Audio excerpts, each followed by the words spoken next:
2026 সালের মে মাস পর্যন্ত ইতালির ভিসা এবং নুল্লা ওস্তা সংক্রান্ত সর্বশেষ পরিস্থিতি এবং সাকসেস রেশিও বিশ্লেষণ আপনার জন্য নিচে উপস্থাপন করা হলো।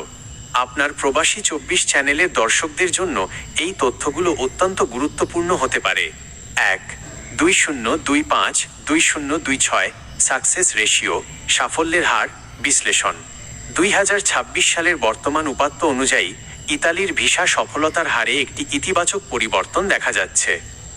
সময়কাল সফলতার হার আনুমানিক।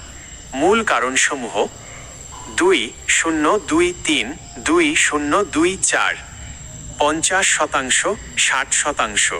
প্রচুর আবেদন এবং ভুয়া নাল্লা ওস্তার কারণে রিজেকশন রেট বেশি ছিল। 2025-2026 65%, 80%। নতুন ডিজিটাল যাচাইকরণ পদ্ধতি এবং ক্লিক ডে ভিত্তিক সিস্টেমের কারণে প্রকৃত আবেদনকারীদের সফলতার হার বেড়েছে। বিশেষ দ্রষ্টব্য, স্টুডেন্ট ভিসার ক্ষেত্রে সফলতার হার কিছুটা বেশি, প্রায় 70-80%, তবে কাজের ভিসার ক্ষেত্রে এটি নথিপত্রের নির্ভুলতার ওপর নির্ভরশীল। 2. বর্তমান পরিস্থিতি ও নতুন নিয়ম মে 2026 আপডেট।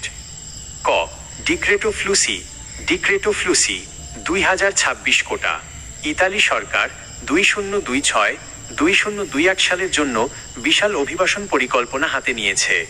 2026 কোটা এই বছর মোট 164,850 জন কর্মীকে ভিসা দেওয়া হবে। ক্লিক ডেজ 2026 সালের জানুয়ারি ও ফেব্রুয়ারিতে কৃষি সিজনাল এবং অমৌসুমি নন সিজনাল খাতের আবেদন গ্রহণ শুরু হয়েছে। নাল্লা ওস্তা মেয়াদ বর্তমানে নাল্লা ওস্তা ইস্যু হওয়ার পর থেকে 180 দিন বা 6 মাস পর্যন্ত বৈধ থাকে। VFS গ্লোবাল নতুন ওয়েব পোর্টাল 3রা এপ্রিল 2025 চালু হওয়া VFS ওয়েব ফর্ম পোর্টাল এখন পুরোপুরি কার্যকর। যাদের নাল্লা ওস্তা 22 অক্টোবর 2024 পরে ইস্যু হয়েছে তাদের বাধ্যতামূলকভাবে এই পোর্টালে নিবন্ধন করতে হয়। সফল নিবন্ধনের মাধ্যমে আপনার নাল্লা ওস্তার মেয়াদ শেষ হওয়া স্থগিত সাসপেন্ড থাকে, যা ভিসা পাওয়ার সম্ভাবনা নিশ্চিত করে। গ. ফ্যামিলি রিউনিয়ন ও ওয়াক ইন সুবিধা 2026 সালের মে মাসের জন্য দূতাবাস বিশেষ সুযোগ দিচ্ছে। মের 3 এবং মের 24, 2026 এই 2 দিন যাদের নাল্লা ওস্তার মেয়াদ 30 দিনের কম, তারা অ্যাপয়েন্টমেন্ট ছাড়াই সরাসরি ওয়াক ইন VFS সেন্টারে আবেদন জমা দিতে পারবেন।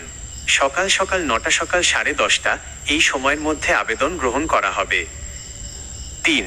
গুরুত্বপূর্ণ পরিবর্তন ও চ্যালেঞ্জ বারবার ভ্রমণকারীদের সুবিধা। গত 4 বছরে যাদের অন্তত 3টি সেনজেন ভিসা আছে এবং কোনো ওভারস্টে নেই, তারা অ্যাপয়েন্টমেন্ট ছাড়াই ট্যুরিস্ট ভিসার আবেদন করতে পারছেন। নিয়োগকর্তার যাচাইকরণ ইতালীয় আইন ডিক্রি 145/2024 অনুযায়ী দূতাবাস এখন নিয়োগকর্তার বর্তমান অবস্থা এবং ট্যাক্স রেকর্ড আগের চেয়ে অনেক বেশি কঠোরভাবে যাচাই করছে।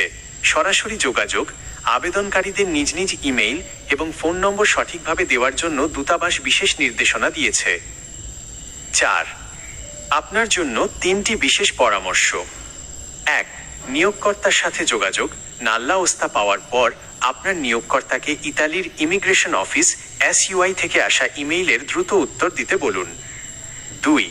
নথি যাচাই ব্যাংক স্টেটমেন্টে কোনো অস্বাভাবিক লেনদেন বা ভুয়া কাগজপত্র জমা দেওয়া থেকে বিরত থাকতে হবে, কারণ বর্তমানে প্রতিটি ফাইল পুঙ্খানুপুঙ্খভাবে যাচাই করা হচ্ছে। 3. ডিজিটাল ট্র্যাকিং কোনো দালালের ওপর নির্ভর না করে সরাসরি VFS এর অফিসিয়াল পোর্টাল থেকে আপনার পাসপোর্টের স্ট্যাটাস চেক করুন।